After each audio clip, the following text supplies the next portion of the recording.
It started with the humming.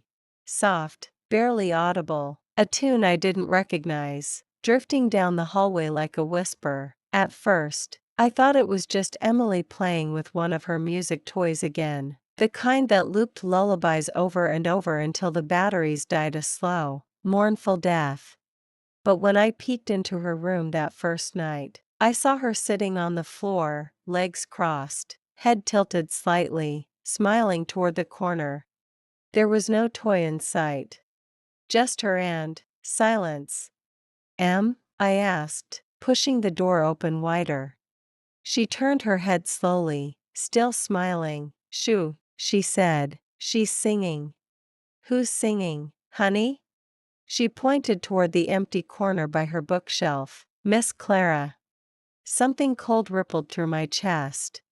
Emily had never mentioned anyone named Clara before, and we didn't know anyone by that name, not in daycare, not in the neighborhood, not even from any books or shows she liked. Still, I brushed it off with the kind of casual shrug only tired single mothers can master. That's nice, I said, but it's bedtime now. Miss Clara can sing tomorrow. Emily pouted but obeyed. She always obeyed. That's what scared me more than anything. My daughter never acted out, never lied, never invented elaborate stories. She was quiet, observant, the kind of child who noticed the one cracked tile in the grocery store floor or remembered the smell of her grandmother's soap even years after she passed. So when she started talking to Miss Clara every night, I didn't laugh. I watched. And I listened. The next morning, I asked Emily about Miss Clara over breakfast. She's nice, she said, swinging her legs under the table. She was a teacher. She had a baby once, but it died, so now she likes talking to me. I dropped the spoon into my cereal bowl. Milk splashed onto my wrist, but I barely noticed. What do you mean she had a baby? I asked, carefully. She told me, he was born too early, he didn't get to stay. There was something unsettling about the way she said it, not like a child repeating what she'd heard, but like someone retelling a memory, like she had felt it. I didn't push further, just nodded and helped her pack her backpack for daycare. That night, I searched the name Clara with our street address online. Nothing came up right away, but something compelled me to go deeper. Old newspaper archives, property records, obituaries. And then I found it. Clara Weston. A schoolteacher who had lived in our house decades ago, never married, died in 1993. Cause of death, unknown. She had been found in the basement by a neighbor after going missing for 3 days. A small photo accompanied the article. She had kind eyes, tired, but kind. I stared at the grainy image for a long time. And then I heard it again. That humming. Drifting through the hallway, the same tune as before, soft, slow, lullaby-like. When I reached Emily's room, she was fast asleep. But the humming hadn't stopped. It was coming from her closet. I stood at the doorway, heart pounding. The humming was still there, faint, but distinct. It wasn't a toy, I knew that now. I had gone through every shelf and drawer in her room just days earlier. Nothing played music, nothing even had batteries. I stepped forward. The carpet under my feet suddenly felt colder, heavier. I reached for the closet door, fingers trembling. It creaked open slowly, revealing a row of tiny dresses, a few stuffed animals on the floor, and a box of forgotten shoes. But no source of sound. I bent down, pushed aside the shoeboxes. Nothing. The humming had stopped. Silence filled the room like fog, dense and unnatural. Miss Clara doesn't like to be seen, a voice behind me whispered. I spun around. Emily was awake, sitting up in bed, her eyes unusually wide. What did you say, sweetie? She told me you'd come, Emily said. She said you're trying to take her away. I'm not trying to take anyone, There's no one here. She's always here, you just don't see her. I didn't sleep that night. Instead, I stayed in the hallway outside Emily's door, listening, waiting, trying to understand if this was a product of imagination or something far more unsettling. The next day, I called in sick to work and went digging again, this time deeper. I found an old woman named Linda Hargrove. She had lived next door to Clara Weston before she died, still alive, still in town. When I called her and mentioned Clara's name, there was a long pause. I always knew that house would hold on to her, Linda finally said. She never really let go, not after the child. What child? I asked. She was pregnant once, back in the 70s, but she lost the baby, miscarriage, they said. She was never the same afterward, started talking to herself, singing to no one. Some people said it was just grief, others said it was something else. I felt the phone tremble in my hand. She always said the house had a memory, Linda added, that it remembered things, pain, love, loss, especially loss. That night, I couldn't stop looking at my daughter, not with fear, but with something closer to dread. Because for the first time, I wondered, what if Emily wasn't imagining Miss Clara? What if Miss Clara had found her, because she needed someone small, open, and grieving, to remember her? Days passed, and Emily's connection with Miss Clara grew stronger. At dinner, she recounted stories Clara told her, tales of a garden that bloomed under the moonlight, and lullabies sung to children who never slept. I listened, pretending to be curious, but inside, the knot in my stomach tightened.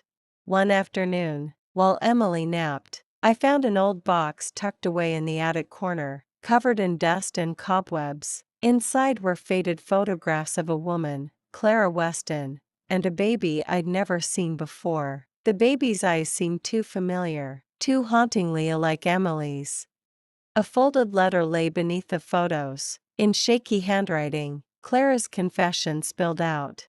I lost him before he could live. My son, my little light, taken before his time. This house remembers his cries, his silence. One day, someone will hear them again. That night, Emily drew a picture. It was of Miss Clara holding a baby wrapped in a blanket. Beneath, she had written, "Mommy, she's waiting." I didn't know what she was waiting for, but I knew it wasn't just play anymore. That night, sleep didn't come easily. Every creak in the house felt louder. Every shadow in the hallway seemed to stretch toward Emily's room. I kept my bedroom door open, listening for her voice. Around 2 a.m., I heard soft murmuring, Emily's voice, but quieter than usual, as if she was whispering to someone sitting right beside her bed. I padded barefoot to her door and pressed my ear against it. Emily giggled, then a second voice, faint, fragile, almost like a breath against glass, answered. My heart froze. I flung the door open. Emily was sitting cross-legged on the bed, smiling at the empty space in front of her. She said you shouldn't be scared. Emily told me matter-of-factly. She's just lonely. Emily, who is she? My voice cracked. You know, Emily whispered, as if it were obvious. Miss Clara. She said she used to have a little boy, but he never got to grow up. Now she thinks. Emily trailed off and looked down at her hands. She thinks I'm him.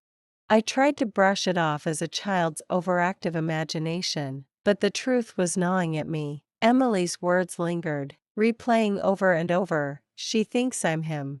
The next morning, I found Emily in the backyard, crouched near the old rose bushes. She was humming a lullaby I'd never taught her.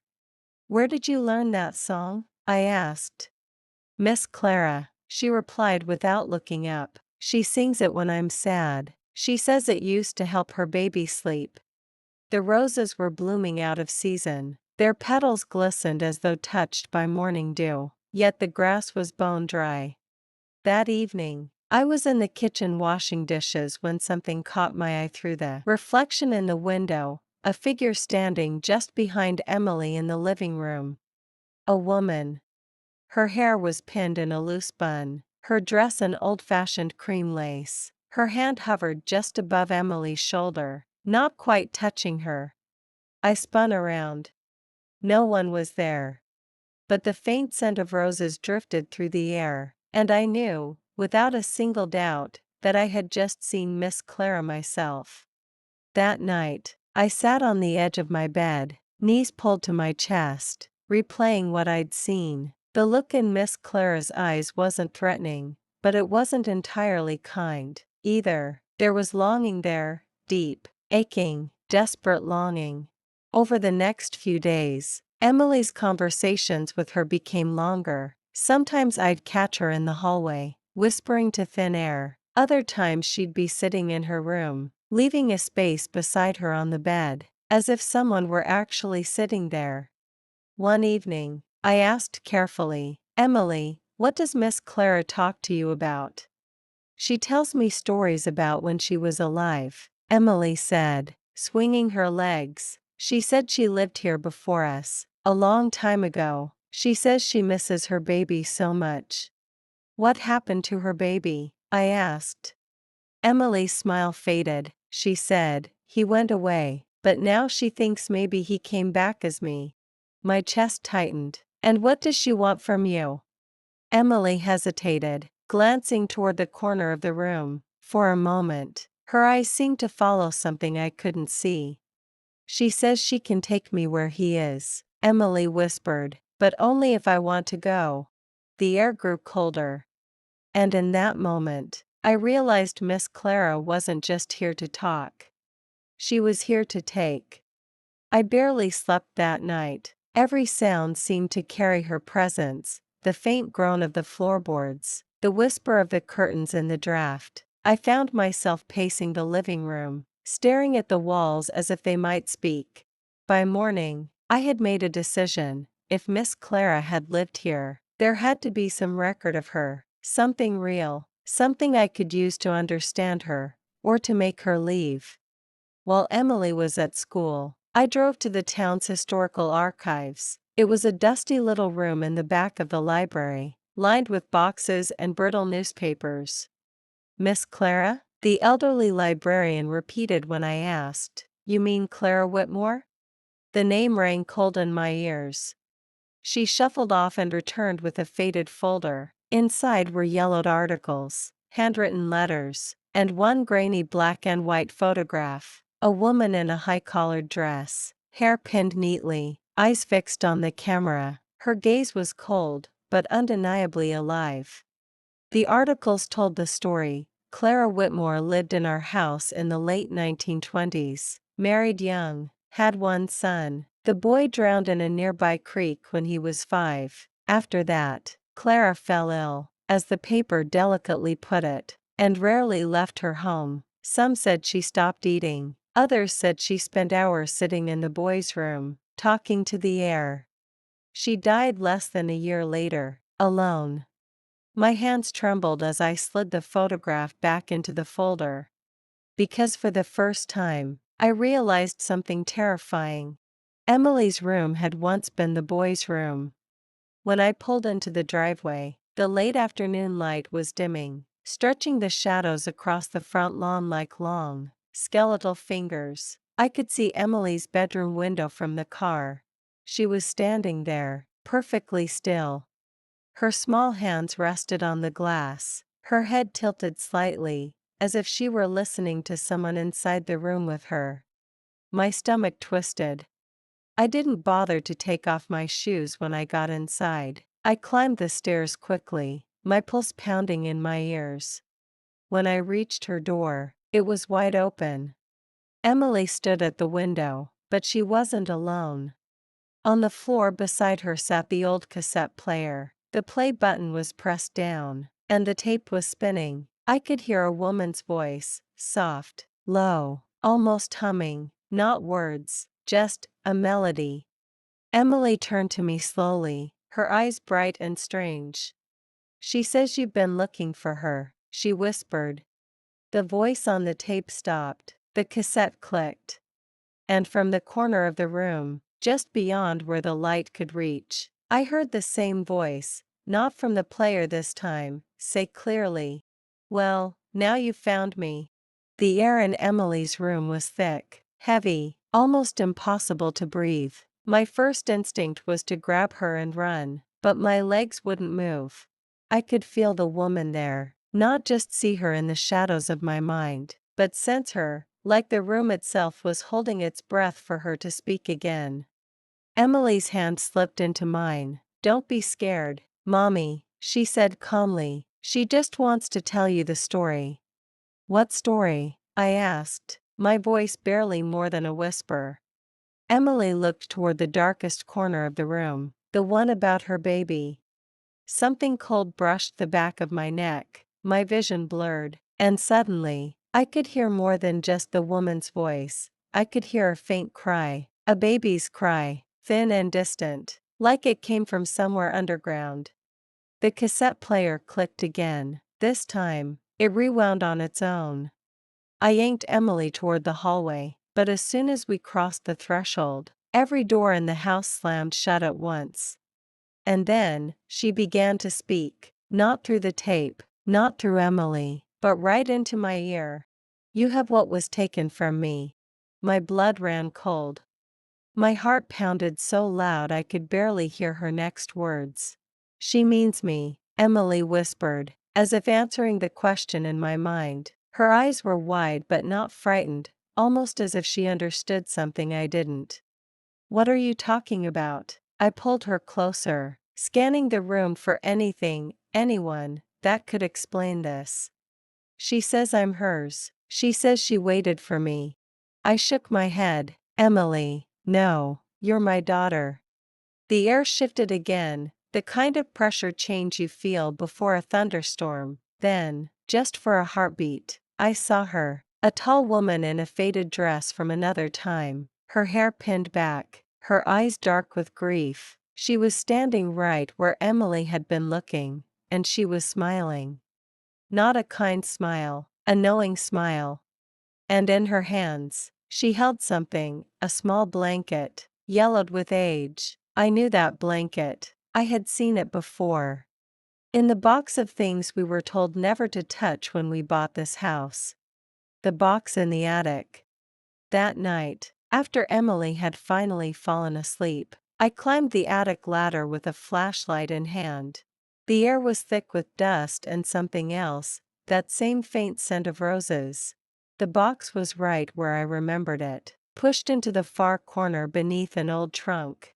It wasn't locked, but when I lifted the lid, a shiver crawled up my spine. Inside were neatly folded baby clothes, a pair of tiny shoes, and the yellowed blanket I had just seen in the woman's hands. Underneath them lay a stack of letters, brittle and stained with time. The first one I opened began with trembling handwriting. "To my dearest Clara. I'm so sorry for what they've done. They had no right to take her from you. I promise you, I'll find a way to bring her back to you, no matter the cost." The signature at the bottom was smudged, but the date sent a chill down my spine, October 12, 1924. As I read the last line, the attic went cold, my breath came out in white puffs. And from the far corner, just beyond the reach of my flashlight, I heard a woman's voice whisper, soft, almost tender. "She was mine first." I froze. The whisper was so close, so intimate, that for a moment I thought someone was right behind me. But when I spun around, the attic was empty, just boxes, dust, and the sharp beam of my flashlight cutting through the dark. Still, my skin prickled as if unseen eyes were fixed on me. I forced myself to keep reading. The next letter was shorter, almost frantic. "Clara, I can't wait any longer. They won't listen, they won't give her back. If the living world won't let you hold her again, then take her another way." My fingers trembled. Emily's words came rushing back to me, how the lady had told her they could be together forever. I pushed the letters aside and found a small black and white photograph at the bottom of the box. A young woman in a high-necked dress sat on a wooden porch, holding a baby wrapped in that same yellow blanket. Her eyes were striking, piercing, almost hypnotic, and though the photo was decades old, they seemed alive. And I realized with a jolt, I had seen those eyes before. In my kitchen. Watching Emily. From the hallway. The floor creaked. I turned, heart hammering. And Emily was standing there in the attic doorway. Only, she wasn't alone.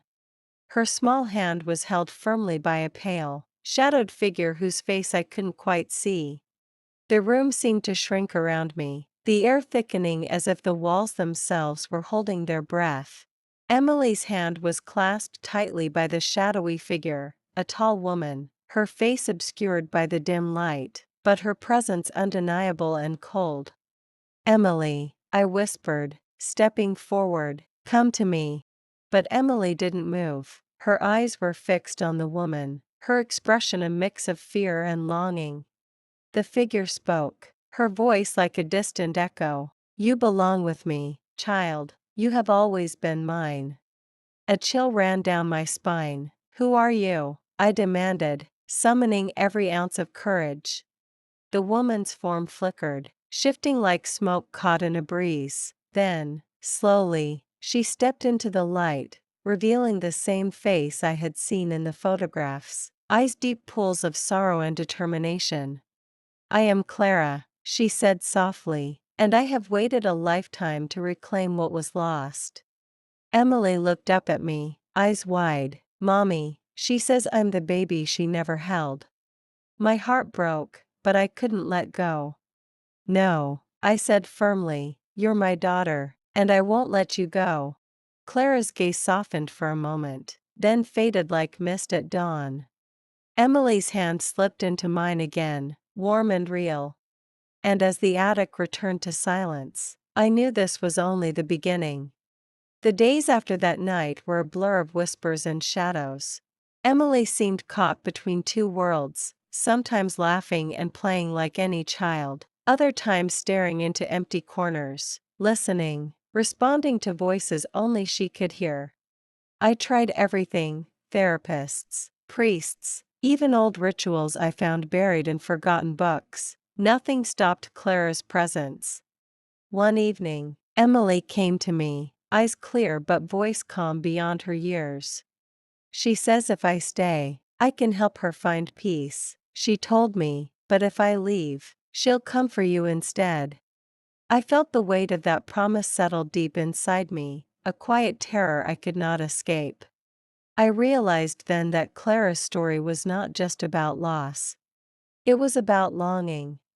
And sometimes, longing can reach across time and space, to touch those still living. So I made a choice. I would fight. For Emily. For our family. And to finally bring Clara's story to light, before it was too late. The night I decided to confront Clara's past head-on, I gathered every piece of the puzzle, the letters, the photographs, the faded diary pages I found tucked inside the box in the attic. I sat at the kitchen table, the soft hum of the old cassette player filling the silence as I pressed play again. Clara's voice sang softly, echoing through the room, pulling at something deep inside me. I remembered what Linda, the elderly neighbor, had said, how Clara's spirit was bound to this house because of the love and loss she never fully accepted. With trembling hands, I took Emily's small hand and whispered, "We're going to help her find peace." The next day, I visited the town cemetery. Under a weeping willow, I found a simple stone marked only by a name, Clara Weston. I knelt and spoke aloud, promising to tell her story, to honor her love and her pain, so she could finally rest. That night, Emily's conversations with Miss Clara slowed, then stopped altogether. The house felt lighter. One morning, Emily woke and smiled brightly. "Mommy, Miss Clara said thank you." I hugged her tightly, tears streaming down my face. Sometimes, the most powerful love stories aren't just about the living, but about remembering those who came before us. And in that remembrance, healing begins. Months passed since Clara's presence faded from our home. Emily grew more joyful, more vibrant, like a child finally freed from a shadow she couldn't understand. I often find myself looking at the old cassette player, now silent and gathering dust in the attic. Sometimes, late at night, I swear I catch a faint whisper, not of sorrow, but of gratitude. Clara's story is no longer just a haunting. It is a reminder. A reminder that love and loss transcend time. That sometimes, the voices we think don't exist are the ones who need to be heard the most. And that healing begins when we listen.